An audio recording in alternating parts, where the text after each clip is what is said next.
Tyler said a couple weeks ago, you never know when your number's going to be called. Right. Saturday, I don't know that you expected to play that many snaps, but Right. What's it like to say, okay, this is my time, and now I have to go produce? Right. Well, it's a familiar position for me. I've been in that role before. It's kind of tough because when you're right there, it's like, well, I've started games before, and it's like, all right, now you got to play the whole game. And I've been so low on the depth chart where, you're probably not playing at all. But when you're kind of right there, it's really important that you got to be ready, and you never know. And we had some situations come up Saturday where my number was called, and I was just glad I was able to go in there and get it done for us for the most part. I guess John Blau with the post prayer. What was the mood amongst the offensive line and Coach Luke and everybody? Elijah goes down, and you all of a sudden have to flip everything. Right. So it's actually we've practiced a little bit for it, but I would say unshaken. It's the next man up mentality, and that's the way it's always been around here, and everybody's got to be ready, and anything can happen in a game, as we've experienced here before.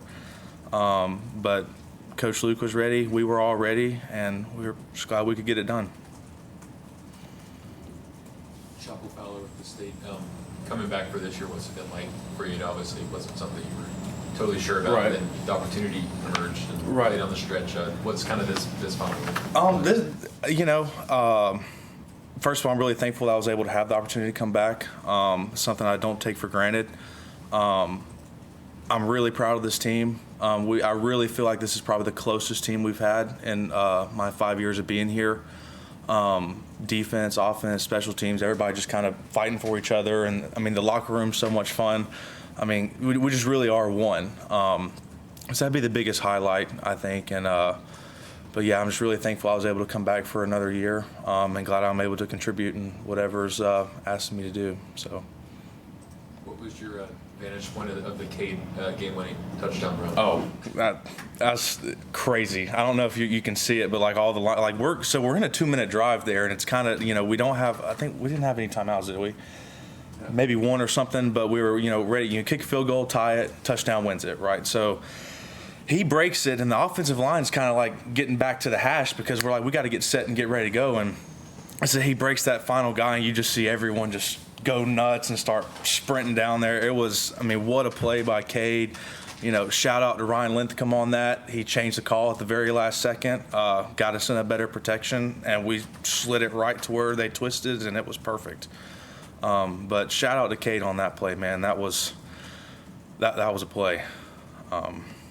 But yeah, thrilled, excited, every range of emotion you can probably feel that we probably all were feeling when that happened. So. I know you said you guys practiced it a little bit with different alignments, but how much continuity is there in the game where you have to flip everything that quickly? How hard is it to do? Well, that's something that's really underestimated. Walker Parks having to slide out to tackle, Blake Miller having to flip, Ryan having to communicate to different people, Harris having to flip. Mentally it's kind of challenging because you got everything in the offense is kind of flipped when you flip sides and all, especially going from a guard to tackle. But like I was kind of alluding to earlier, we're so close, as a team, but also specifically as an offensive line group. I think it was we were just all there together. And then in practice, we do that all the time. Guys flip around, do position because you never know. So really proud of Walker, really proud of Blake, really proud of Harris, Ryan. It's not easy, especially on the first play. But yeah, it's people don't understand how challenging that can be because everything just kind of flips. Your technique is all flipped. If you're especially going left to right and then guard to tackle, you're out there in a lot more space at tackle, especially in pass protection. And just really proud of the guys, man. Really proud of Coach Luke, Coach Riley, all for just having us ready for that. Coach Sweeney. But yeah, the continuity stayed the same. You've had some pretty big moments in your career here. Where does this one rank? Boom, one play I'm out and then I'm in and you help get a win on the road. Right. I don't know. Ranking them's kind of tough because they're all kind of special in their own way. Obviously Notre Dame last year was a big one for me. And then the latter part of last year. But this one was unique just because of kind of how it all happened, and but glory be to God for getting us through that, and my mental state, having us prepared and kind of an ease of mind, because it is a lot of pressure at times. So really thankful that we were able to get it done. But it's hard to rank them. It really is, because they're all kind of unique. You've been involved in field goal protection to some degree this year. It's kind of like what is the struggles there, and then kind of shortening it up over the last few weeks. What do you think is kind of what was going wrong and what's kind of gone right with that group? It's kind of a niche. Right. Well, we obviously we've struggled a little bit on field goal, and I've been a part of that. Shout out to Coach Luke and Coach Gilchrist. We saw the problem, we addressed it, and we've been practicing the heck out of it, and we fixed it.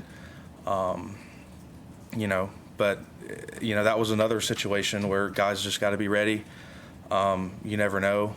But yeah, I mean, we fixed it, and I think guys have stepped up to the challenge. Walker having to play some on field goal, Chapman Pendergrass having to play some, Blake having to move some spots around. So guys have stepped up to that challenge.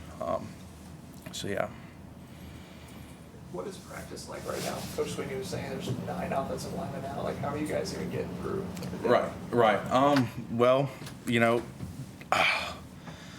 guys are moving around a lot. Trying to get guys reps in spots that they need, spots that they potentially could have to go to.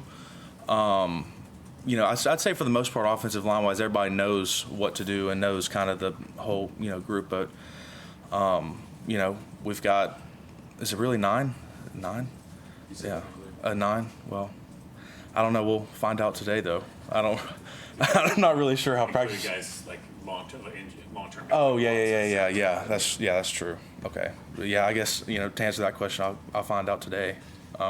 So. What are all the positions you have to play? Have you actually repped at tackle, or is it just center? So my whole career here, I've repped all of them. That's kind of been my role in a way, is to be ready for any one of them, at any time's need. I consider myself, kind of a more intelligent player, I would say, as far as knowing what to do at different positions. But obviously there's, different guys have different body frames and are better built for different spots. But yeah, left tackle on down to right tackle, if whatever's needed, I'm going to do whatever they ask. So. Anybody else for Trent? All right, Trent. Thanks for your time, man. All right. Thank y'all so much. And I am going to grab that Chick-fil-A. Yeah, grab it on the way out. All right.